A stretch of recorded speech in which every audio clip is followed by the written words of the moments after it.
1938, Kounou, un village de la région du Transkaï en Afrique du Sud. Sur les collines, des huttes et des troupeaux. C'est dans cet univers que grandit Rolihlahla Mandela, un jeune garçon issu de la famille royale du peuple Tambo. Son destin est déjà déterminé par les chefs de sa tribu.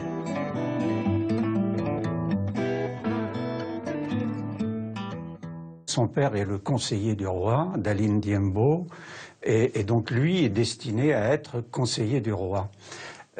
Ça peut sembler anecdotique, mais c'est même politiquement et psychologiquement d'une importance considérable. Nelson Mandela est issu de cette culture traditionnelle où la parole est très importante. On se réunit le soir, on écoute les anciens. On a aussi très conscience de sa place dans le groupe, dans la communauté. Fort de son statut de futur chef, le jeune Mandela n'aurait donc jamais dû quitter sa campagne natale. Seulement alors qu'il a à peine 10 ans, son père meurt brutalement. Le garçon est alors confié à son oncle, qui n'est autre que le roi de la région. Son oncle remarque que Nelson est brillant et décide de le mettre à l'école, sans savoir que ça va changer complètement le cours de son destin. Et là, c'est sa première rencontre avec le monde blanc. Un monde blanc qui s'est imposé en Afrique du Sud au XVIIe siècle. Le pays connaît alors 2 vagues de colonisation. La première par les Hollandais, baptisés Afrikaners, et la seconde en 1815 par les Britanniques. Depuis leur arrivée, ce sont les Anglais qui dirigent le pays. Un pays où ils font régner la ségrégation raciale entre noirs et blancs. Dans les campagnes sud-africaines majoritairement noires, les seuls blancs sont des missionnaires. Le jeune Mandela va subir cette ségrégation. Dès son premier jour d'école, le ton est donné. Son institutrice, le premier jour de l'école, lui dit « Ton prénom Rolihlahla est trop compliqué à prononcer, tu t'appelleras Nelson comme le fameux amiral britannique. » C'est une véritable négation de son identité. Mais à l'époque, Nelson Mandela ne se révolte pas. Trop jeune sans doute, et surtout, il est destiné à faire partie d'une élite noire, créée pour servir les Blancs. Pour cela, en 1939, son oncle l'envoie à l'université de Fort Hare, la seule faculté pour noirs de l'Afrique du Sud coloniale. Le jeune garçon est fasciné par l'enseignement qui lui est dispensé. Il prend conscience de valeurs qui sont fondamentalement européennes, qui sont celles de la liberté, de la conscience individuelle et du droit de dire non. Mandela a déjà une vision peut-être un peu plus moderne de son existence, quoi. Et il étudie le droit, il étudie l'histoire. Enfin, vous voyez, c'est dangereux d'apprendre des choses. Ça permet de se libérer parfois d'un ancien monde. Déjà, c'est peut-être la première libération de Mandela, ça. Cet enseignement et ses valeurs humanistes représentent une arme pour Nelson Mandela. Et il ne va pas tarder à la retourner contre ses maîtres. Un blanc lui a dit « Tiens, va m'acheter des cigarettes ». Il avait 18 ans et il lui a dit non. Et ça, personne n'avait jamais osé faire ça. Vous voyez, c'est déjà, je ne suis pas n'importe qui. En 1941, un autre incident à l'université va être le détonateur. Nelson Mandela découvre l'injustice dont sont victimes ses frères noirs.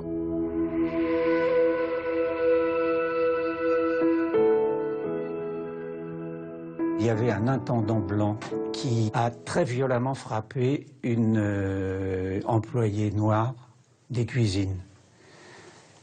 Et les étudiants n'ont pas accepté qu'il se conduise de cette façon avec une petite jeune fille. Elle devait avoir 16-17 ans. Et ils se sont mis en grève. Nelson Mandela prend part aux manifestations aux côtés de ses camarades. Pour l'administration blanche de l'université, ce soulèvement est inadmissible. Tous les grévistes sont renvoyés et soumis à un chantage. Ils peuvent réintégrer la faculté à condition de s'excuser. Mandela, qui ne peut supporter l'idée que quelqu'un décide de son sort à sa place, refuse catégoriquement de faire profil bas devant le principal. Il montrera surtout une force de caractère peu banale, puisqu'il finira par se faire virer de l'université parce que il s'est opposé au directeur de cette université sur une question de principe. Voilà. On a déjà l'homme des principes, là. On ne peut pas, d'un côté, lui apprendre le droit, qui est un droit britannique, qui est basé sur des idées d'équité, de justice, de liberté, et de l'autre côté, faire le contraire de ce qu'on lui enseigne. C'est complètement contradictoire. Donc, il règle la contradiction à sa manière. Il tranche. En décidant de prendre en main son destin, le jeune homme vient de découvrir le libre arbitre. Une notion qui désormais ne le quittera jamais. Mais définitivement exclu de l'université, Nelson Mandela sait aussi que sa décision va provoquer la colère de son oncle. De retour sur ses terres natales, il redoute sa réaction. Le roi s'est dit, bon, ben, je vais me débarrasser de Nelson, qui est un peu turbulent. On va le marier. Et Nelson dit, on a choisi une fiancée qui était un peu grosse et qui n'était jamais sortie de Nkakazouani, ou peut-être même d'un groupe de huttes qui était plus petit encore. Non, il dit, pas question de me marier avec une fille que je n'aime pas. Et c'est vrai qu'il a été capable de se sauver, de ne pas obéir au roi, et qui était quasiment son père, puisqu'il l'avait pris en charge depuis l'âge de 10 ans. Là, le jeune Nelson prend ses clics et ses claques, prend le train pour Johannesburg et disparaît. En septembre 1941, Nelson Mandela l'insoumis débarque à Johannesburg, la capitale économique de l'Afrique du Sud. Des rêves de liberté plein la tête. Il découvre pour la première fois à grande échelle la réalité de l'asservissement des Africains. À l'époque, dans cette ville en plein essor industriel, ce sont plus de 54 000 Noirs qui triment 12 heures par jour et 7 jours sur 7 pour un salaire dérisoire. Les ouvriers travaillent dans des conditions épouvantables dans les mines. Ils sont logés dans ce qu'on appelle des hostels, c'est des grands bâtiments en ciment, des dortoirs, où ils couchent côte à côte. Et ils vivent là, séparés des Blancs, dans quelque chose qui n'est pas un bidonville, il ne faut pas confondre, c'est des townships, c'est-à-dire c'est des villes construites par les Blancs pour séparer les Noirs des Blancs. Il côtoie aussi la misère et il voit de très près ce que ça veut dire être un ouvrier noir, un chômeur noir, une femme au foyer noir, les problèmes quotidiens de transport, de nourriture, parce que Johannesburg est déjà une ville très grande. Quand il a vu la condition sociale réservée à ses frères noirs, pour lui c'était de la révolte, c'était de l'injustice qu'on ne pouvait pas accepter. Cette confrontation avec la ségrégation de l'Afrique du Sud coloniale marque la naissance de la conscience politique de Nelson Mandela, qui prend alors la décision de se consacrer à la cause de ses frères noirs. Mais Nelson Mandela sait qu'à lui seul, il ne peut pas grand-chose. Il faut qu'il rejoigne une organisation politique. En arrivant à Johannesburg, le jeune homme s'est lié d'amitié avec un leader du Congrès national africain, plus connu sous le nom d'ANC. Cet homme, Walter Sisulu, va prendre le jeune militant sous son aile. Il va rencontrer Walter Sisulu, qui est un homme qui n'a pas fait d'études, mais il est engagé, il a une agence immobilière, tout ça, il est engagé politiquement, et il va amener Nelson à la politique. Walter Sisulu, c'est quand même le mentor de Nelson Mandela, hein. C'est la rencontre avec Walter Sisulu qui a fait qu'il s'est embarqué dans cette affaire, quoi. Il va comprendre que Nelson a un potentiel en lui très important. De par sa prestance physique, il en impose. Il est très grand, il est svelte, il est sportif et il fait toujours très attention à sa mise. Donc il a un charisme déjà à l'époque qui frappe ses camarades. Walter Sisulu voit en Nelson Mandela un futur leader. Mais pour ça, il lui faut un bagage intellectuel. Alors il lui fait reprendre ses études de droit pour qu'il devienne avocat. Commence alors un long apprentissage politique et juridique. Mais Nelson Mandela a rendez-vous avec l'histoire. Un événement va le propulser sur le devant de la scène.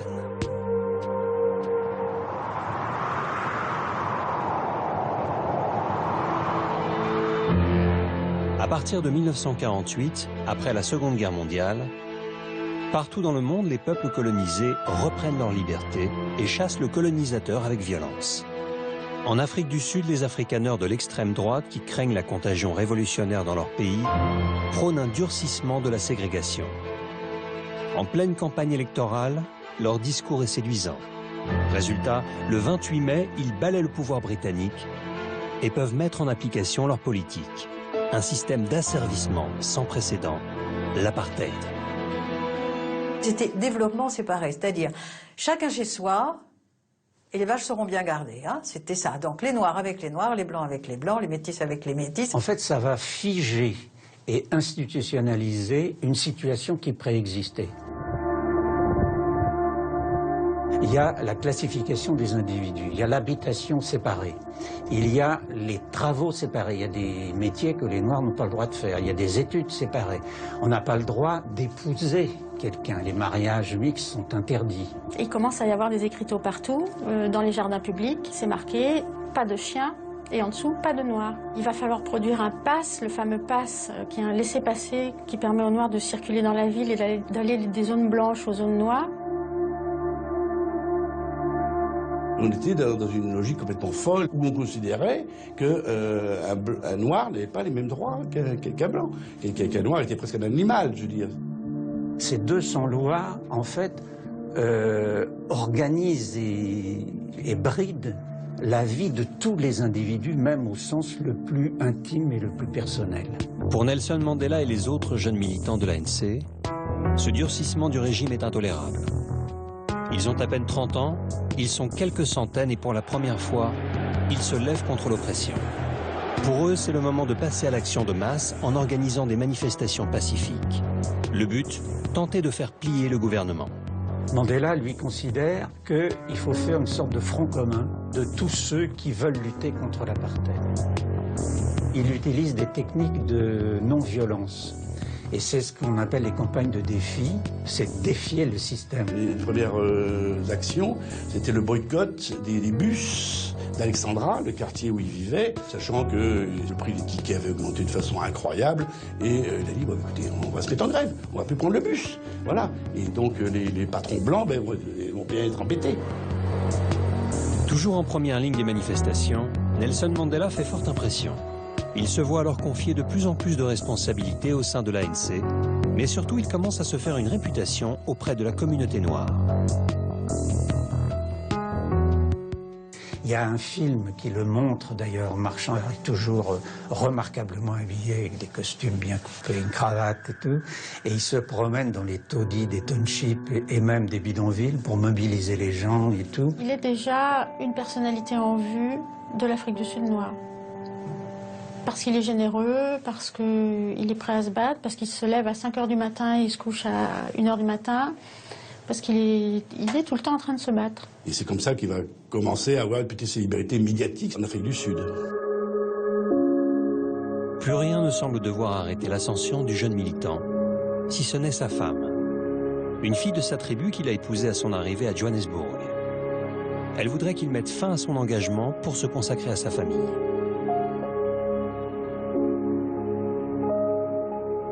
En fait, il ne s'entend pas avec sa première femme, Evelyn Massé, qui est une infirmière, et qui est témoin de Jéhovah. Et être témoin de Jéhovah à l'époque veut dire ne pas s'impliquer en politique. Et il ne peut pas accepter que sa femme reste à l'écart de ses activités politiques et même ait un œil critique sur son engagement. Et il ne s'entend pas avec elle, et puis il a des aventures extra-conjugales jusqu'à ce qu'il rencontre Winnie Mandela, qui va complètement transformer sa vie. Il raconte qu'un jour il l'a vue à un arrêt d'autobus, elle était tellement belle qu'il s'est arrêté. Et là, il va divorcer pour le coup, pour pouvoir se marier avec Winnie.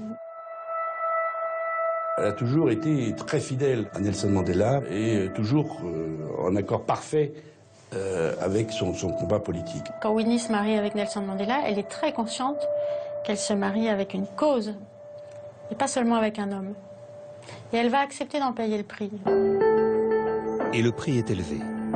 Mandela consacre toute sa vie à la lutte, y compris son activité professionnelle, car il vient d'ouvrir un cabinet juridique après plus de 10 ans d'études. Premier avocat noir d'Afrique du Sud, il a pour client toutes les victimes de l'apartheid. Il défend des dossiers simples, de gens simples. D'ailleurs, il y avait toujours la queue dans l'escalier qui montait au cabinet d'avocats. Il épate un peu les juges blancs qui sont au tribunal. On le taxe de noir arrogant, parce qu'il est sûr de lui, parce qu'il dégage une grande confiance en lui, qui déstabilise ses interlocuteurs blancs, qui ont plutôt l'habitude d'avoir affaire à des noirs un peu serviles. Nelson Mandela, non. Il n'est soumis à rien. Donc il gêne déjà.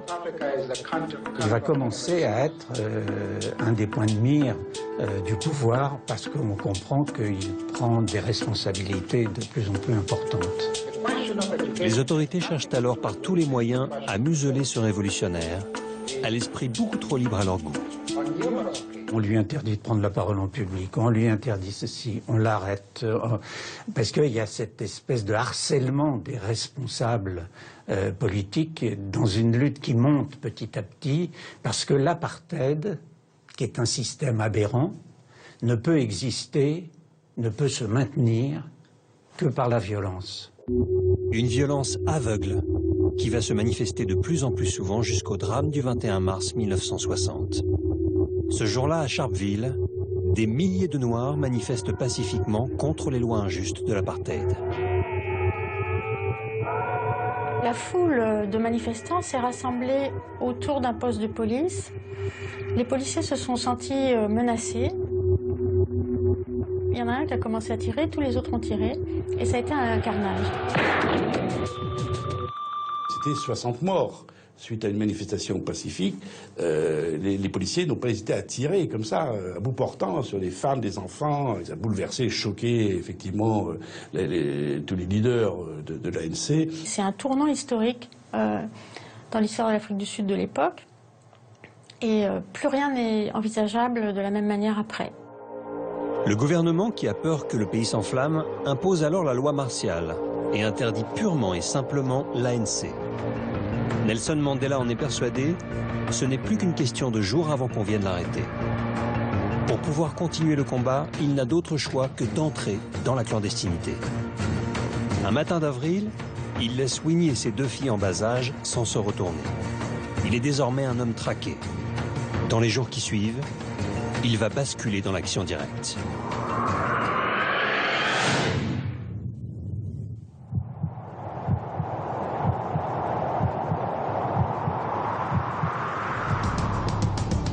Nelson Mandela vit désormais comme un clandestin. Il donne alors sa toute première interview télé depuis l'une de ses cachettes. Mandela déclare la guerre au gouvernement de l'apartheid. Ces mots vont faire l'effet d'une bombe.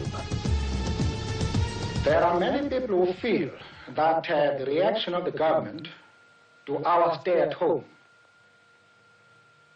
ordering a general mobilization, arming the white community, arresting 10,000s of Africans, the show of force throughout the country, notwithstanding our clear declaration that this campaign is being run on peaceful and non-violent lines, close the chapter as far as our methods of political struggle are concerned. Pour lui, c'est clair, la réponse doit être plus dure. Et il va faire partie des gens qui vont mener l'ANC à une transformation radicale. Il pense qu'en dehors de la lutte armée, on s'en sortira jamais. Que la violence est telle contre eux que s'ils continuent à utiliser la non-violence, ils s'en sortiront jamais. Et donc, il crée un mouvement Umkhonto we Sizwe, MK, qui veut dire le fer de lance de la nation. Et Umkhonto devient un mouvement qui organise la lutte armée. Et pour mettre en œuvre cette lutte armée, Mandela conçoit des campagnes de sabotage qui visent les cibles symboliques de l'apartheid. Pour soutenir sa stratégie de lutte armée, Nelson Mandela a besoin de fonds et de connaissances militaires. Alors en pleine décolonisation, il décide de quitter clandestinement l'Afrique du Sud pour aller se former à la guérilla auprès des pays africains qui viennent de prendre leur indépendance. Tanzanie, Éthiopie, Nigeria, Sierra Leone, à chaque étape, il subit un entraînement militaire. Et surtout, il va accomplir un véritable voyage initiatique. Quand Mandela, en 62, fait un grand voyage dans toute l'Afrique, où il rencontre les chefs d'État africains, Il découvre l'autre Afrique, une Afrique qui n'est pas l'Afrique du Sud, où les colons sont en train de s'en aller ou sont déjà partis. il est étonné de voir qu'il y a des pouvoirs politiques noirs partout, presque partout. Dans une des premières villes africaines où il s'arrête, il descend d'avion, il va en ville et il s'assoit à une terrasse. Et il y a des noirs et des blancs.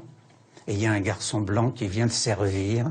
Et c'est la première fois de sa vie qu'il comprend qu'il n'est pas un noir discriminé, ségrégué, mais qu'il est un consommateur comme les autres. C'est donc plein d'espoir que Nelson Mandela rentre en Afrique du Sud où il compte bien mettre à profit les enseignements de son voyage. Mais à peine arrivé, il est arrêté par la police qui le traque depuis qu'il a déclenché la lutte armée. C'est un coup dur pour l'ANC. L'organisation perd le leader de sa branche armée. Octobre 1962, ouverture du procès de Mandela. Tous les médias de l'époque couvrent l'événement. Alors pour marquer les esprits, l'ennemi public numéro 1 décide de créer la surprise en arrivant au tribunal en costume africain. Il a le sens du symbole. Il a le sens du symbole. Il sait que quand il se rend à son procès, avec la peau de léopard traditionnelle, qui est la tenue Kossa, il parle aux Africains et il parle aussi à ses adversaires. Il refuse l'assimilation, il refuse l'oppression, il refuse les codes. Et il a un langage d'homme libre dans une tenue d'homme libre. Grâce à ce coup d'éclat, Nelson Mandela est plus populaire que jamais auprès de la communauté noire. Alors quand il est condamné à 5 ans de prison, ça ne suffit pas au gouvernement qui va tout faire pour trouver un moyen plus définitif de le mettre hors d'état de nuire. Et l'acharnement de la police va finir par payer. On va découvrir dans une autre cachette à Johannesburg, dans une ferme qui s'appelle Lillis Leaf, un plan collectif de lutte armée avec des calendriers. Et on va arrêter tout l'état-major de l'ANC dans une rafle. Et donc tous ces gens vont rejoindre Nelson Mandela en prison. Les documents saisis portent la signature de Mandela. Il n'en faut pas plus pour qu'un nouveau procès se tienne à Pretoria. Cette fois, le leader, déjà en prison depuis quelques mois, est accusé de haute trahison. Il risque la peine de mort aux côtés de tous ses camarades de lutte. Jamais résigné, Nelson Mandela imagine alors un dernier affront au régime de l'apartheid et prend lui-même la parole à la fin du procès. Un discours dont il n'en reste aujourd'hui qu'une trace audio. During my lifetime, I have dedicated my life to this struggle of the African people. It is an ideal for which I hope to live for and to see realized. But my Lord, if it needs be, it is an ideal for which I am prepared to die. En mettant sa vie en balance, Nelson Mandela devient un héros pour les Noirs sud-africains. Mais surtout, si les juges l'envoient à la potence, le héros devient un martyr. Et ça, les autorités ne peuvent se le permettre. Elles optent donc pour la clémence. Condamnation à perpétuité, les autorités pensent faire taire Nelson Mandela. Mais rien n'entame sa détermination. Dès son arrivée à la prison de Robben Island, un bagne situé sur une île au large du Cap et aux conditions de vie inhumaines, il va continuer à se battre pour la liberté et l'égalité de ses frères noirs. Il reprend son rôle de leader naturel auprès des autres prisonniers. Nelson Mandela en prison lit beaucoup, il lit tout ce qui lui tombe sous la main, et il écoute beaucoup, et il parle beaucoup, il partage beaucoup. Nelson Mandela, c'était un bourreau du travail. C'était toujours avec lui, étudier, étudier, étudier. On ne mène un combat que si on est éduqué. Le bagne de Robben Island s'appelle l'université chez les membres de l'ANC. On ne dit pas Robben Island, on dit the University. Donc les jeunes militants qui arrivaient un petit peu tout fous, je dirais, en sortaient beaucoup plus avisés et beaucoup plus dangereux pour le régime. Et Mandela va aller encore beaucoup plus loin dans sa réflexion. En observant jour après jour les gardiens, il se rend compte qu'ils s'adressent toujours aux prisonniers en anglais, mais qu'entre eux, ils ne communiquent qu'en afrikaans, la langue des premiers colons néerlandais. Mandela a alors l'idée d'apprendre cette langue. Son travail, c'était effectivement de comprendre, parce que dans la lutte, pour lui, pour battre l'ennemi, il faut le comprendre. Si vous ne le comprenez pas, si vous ne savez pas son mode de pensée, vous n'allez jamais pouvoir le vaincre. Et en plus d'apprendre la langue de ses bourreaux, Nelson Mandela va aussi s'intéresser à leur histoire. Il réalise que la colonisation de l'Afrique du Sud, qui date du XVIIe siècle, est beaucoup trop ancienne pour imaginer obtenir l'indépendance de son peuple en chassant simplement les afrikaners du pays. Les Afrikaners n'ont pas de passeport de retour dans leur poche. Et si ça chauffe en Afrique du Sud, il n'est pas question de retourner en Hollande. Ils ont coupé les ponts avec les Pays-Bas depuis très longtemps. Ces gens se sont installés et c'est un voyage sans retour. C'est pour ça qu'ils s'appellent Afrikaners, parce qu'ils se définissent eux-mêmes comme des Africains. C'est une tribu. Les Afrikaners, c'est un peu la tribu blanche de l'Afrique du Sud. Donc Nelson Mandela comprend tout ça. Pour la première fois, le leader de l'ANC se rend compte que son idéal d'égalité ne pourra se faire que dans une nation où cohabiteront de manière pacifique Sud-Africains, Noirs et Blancs. Et naturellement, il va mettre en pratique sa théorie en s'intéressant à son gardien de prison, un Afrikaner du nom de James Gregory. Son geôlier, au début, se comportait comme un geôlier, entraîné par les forces de l'apartheid, donc méprisant et tout. Et Mandela, il posait des questions, il leur demandait des questions sur leur famille, il leur posait des questions. Et un jour, Mandela a appris que son geôlier, donc, avait perdu un fils dans un accident de voiture. Mais il se trouvait que Mandela aussi avait perdu un fils dans un accident. Et donc, cette douleur commune les a réunis et ils sont devenus très amis. Les conditions de vie de Nelson Mandela s'améliorent en prison grâce à son empathie. Mais à l'extérieur, le régime de l'apartheid resserre l'étau. En 1976, une nouvelle loi va plonger le pays dans le chaos.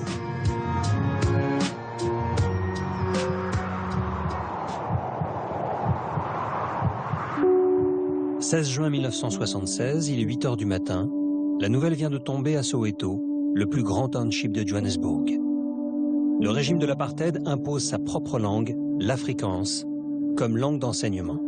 Dans quelques heures, toute la zone sera à feu et à sang.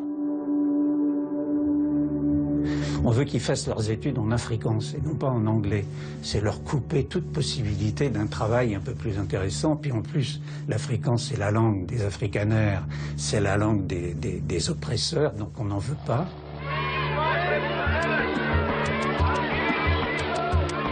Lorsque les jeunes descendent dans la rue, la police ouvre le feu. Et en 3 jours, on a plus de 300 morts, des gamins qui sont en uniforme scolaire, les filles avec des petites jupes plissées et des chemisiers blancs, et la police harnachée avec vraiment comme un état de guerre face à des gamins désarmés.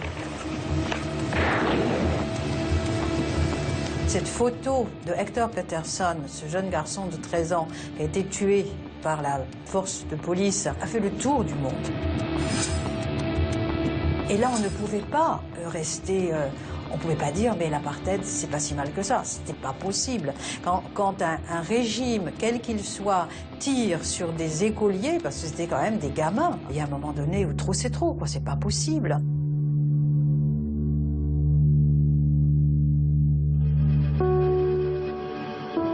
À l'ONU, où un comité spécial contre l'apartheid a été créé dans les années 60 pour surveiller l'évolution du régime de l'Afrique du Sud, on comprend que la répression n'a désormais plus de limites.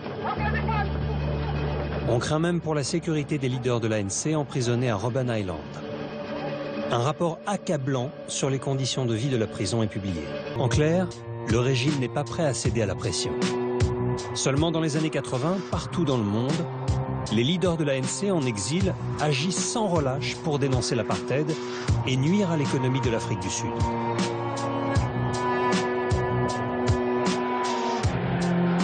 Il y a des mouvements un peu partout dans le monde. En France, il y a un mouvement qui s'appelle la campagne anti-Outspan.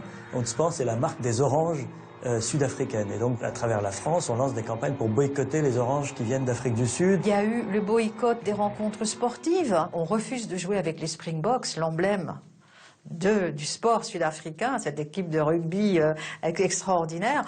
On ne joue pas avec vous tant qu'il n'y aura pas de joueurs noirs dans votre équipe, on n'en veut pas. Bon, ça c'est formidable.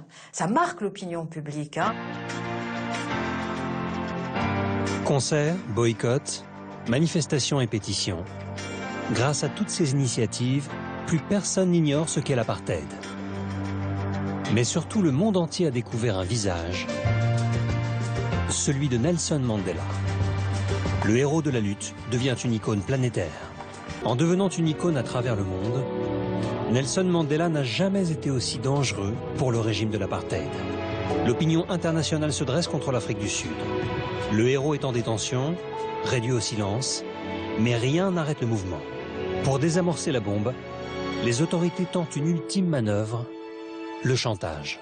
Le régime de l'apartheid tente de trouver des solutions de compromis qui lui sont favorables et propose à Mandela de le libérer contre sa retraite politique. On lui a proposé 20 fois, 50 fois de le libérer à condition qu'il abandonne la lutte et qu'il retourne s'installer dans le Transkei. Il a toujours refusé. Un refus qu'il formule dans un discours qu'il fait lire à sa fille Zinzi dans un stade comble à Soweto le 12 février 1985. I cannot sell my birthright, nor am I prepared to sell the birthright of the people to be free. I cannot and will not give any undertaking at a time when I and you, the people, are not free. Your freedom and mine cannot be separated.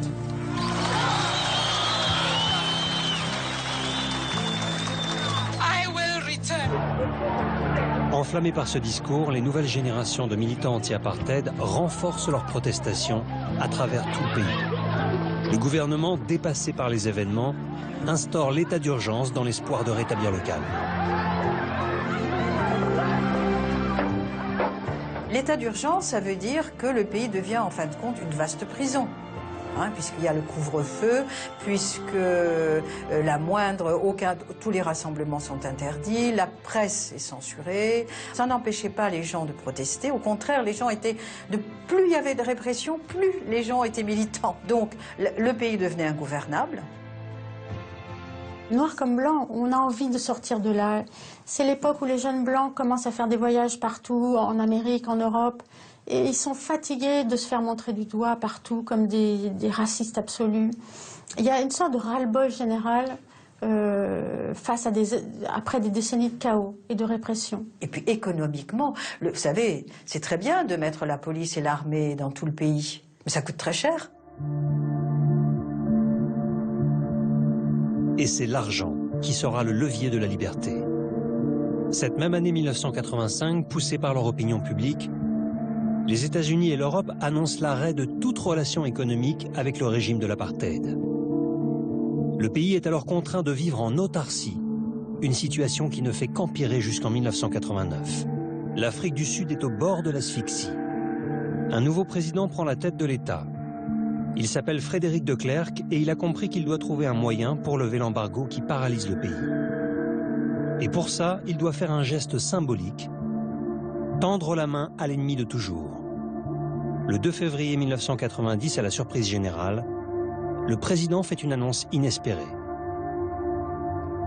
I wish to put it plainly that the government has taken a firm decision to release Mr. Mandela unconditionally.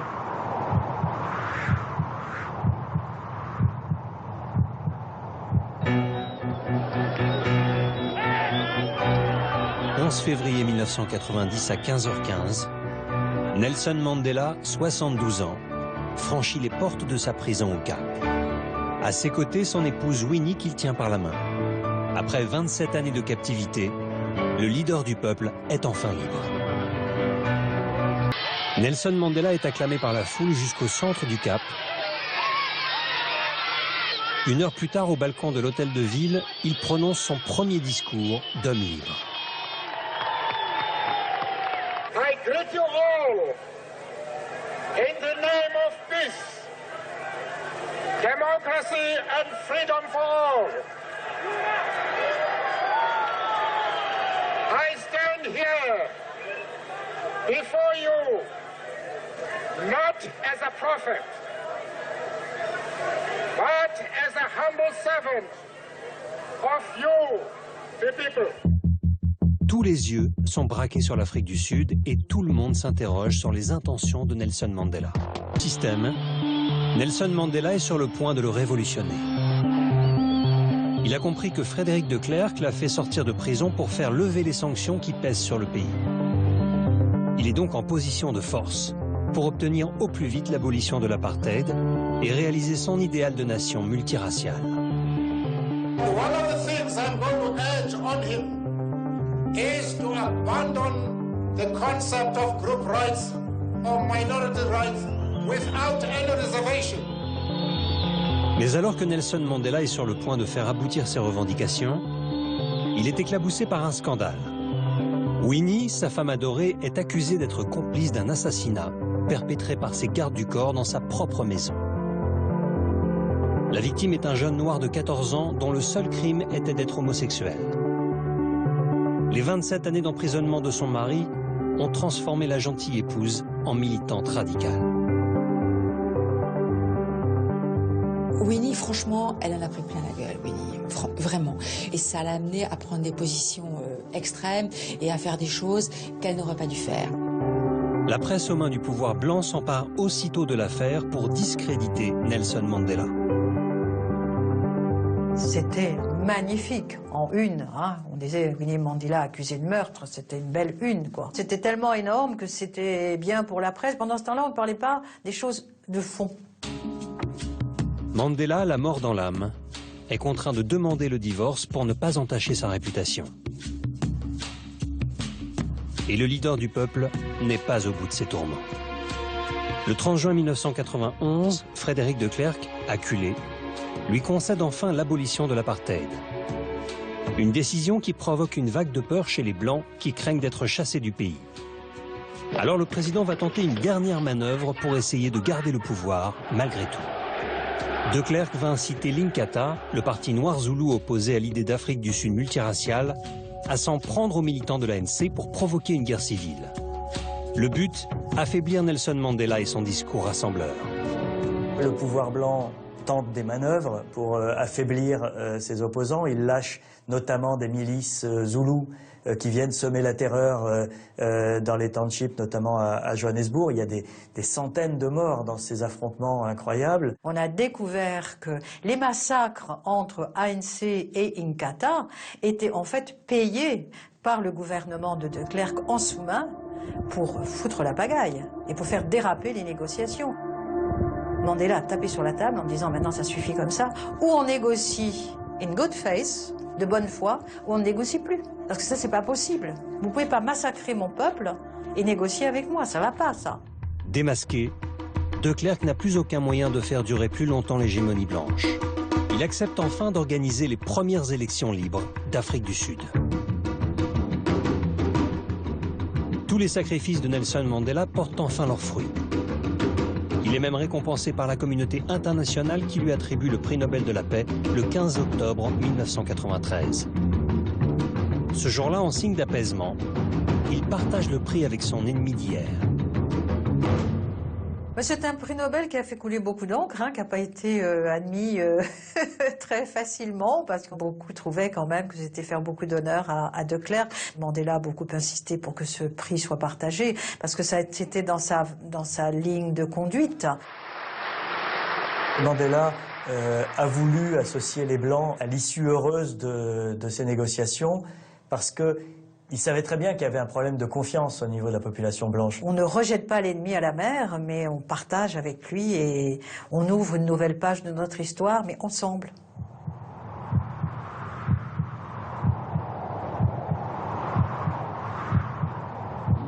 Grâce à l'acharnement de Mandela, le 27 avril 1994, ce ne sont plus seulement 4 millions de Blancs, mais 50 millions d'Africains qui se rendent aux urnes pour élire leur nouveau président.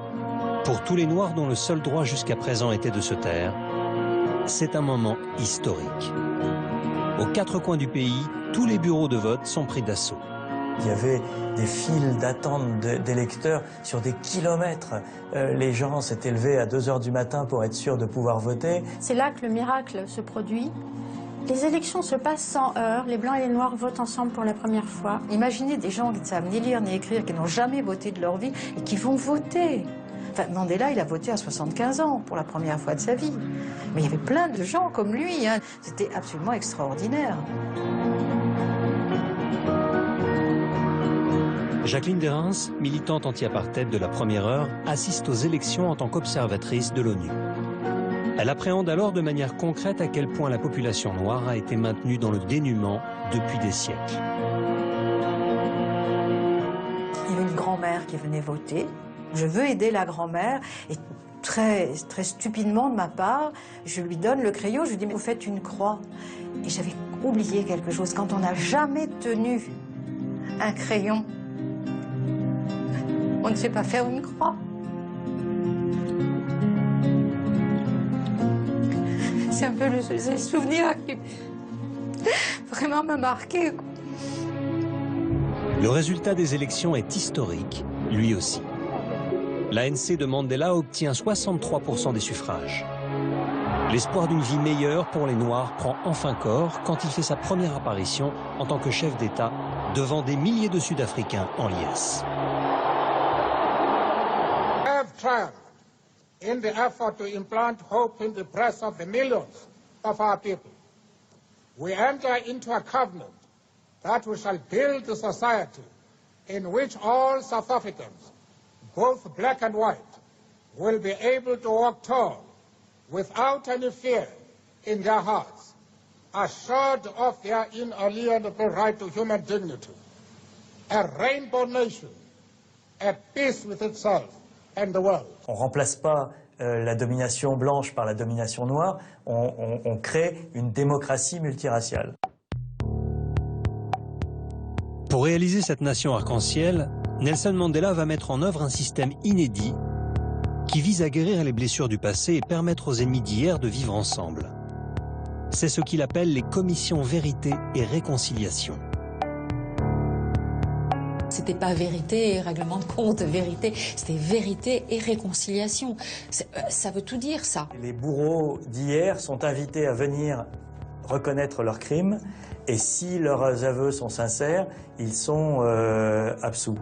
Et vous avez des scènes inimaginables qui se déroulent où des gens disent voilà, j'ai tué un tel, j'étais dans la police politique et j'ai tué un tel. Les parents de cette personne sont dans la salle et tout le monde s'embrasse à la fin.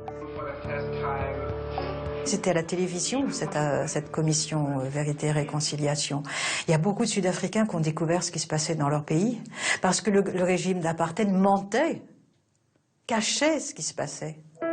Mais passé l'euphorie de ces victoires symboliques, le nouveau président Mandela doit faire face à un chantier bien plus difficile encore, celui de la reconstruction économique.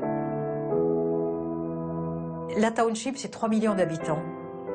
Ces gens-là, vous n'allez pas les déplacer pour qu'ils aillent vivre ailleurs. C'est leur maison, il faut qu'ils vivent là. Donc il faut améliorer les conditions de vie. Les inégalités étaient terribles, il n'y avait pas d'électricité, c'était inimaginable. Il n'y avait pas d'hygiène du tout. Pas de travail, tout était à changer. Pour remédier à cette misère, Mandela lance alors un plan de développement pour réduire les inégalités entre noirs et blancs. Objectif, construire des logements et apporter l'eau courante et l'électricité dans les townships. Seulement malgré quelques progrès, au fil des mois, le nouveau président doit se rendre à l'évidence. Il se sentait totalement incompétent pour gérer une économie moderne. Il ne se sentait pas la capacité d'aller négocier avec le FMI des emprunts ou convaincre des investisseurs de venir en Afrique du Sud. Conscient de ses limites, Nelson Mandela va alors consacrer la fin de son mandat à préparer sa succession. En 1999, à 81 ans, Nelson Mandela se retire et passe le relais à Thabo Mbeki. Il le charge de continuer à œuvrer pour la redistribution des richesses et la réduction des inégalités.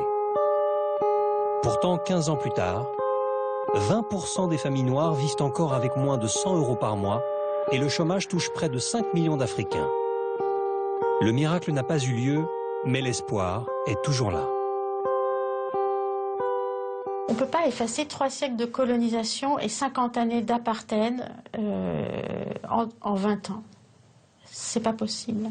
L'Afrique du Sud change très vite. C'est un pays qui change tous les ans. Il y a toute une génération de Sud-Africains qui sont maintenant adultes, qui n'ont pas connu l'apartheid. Ça change tout.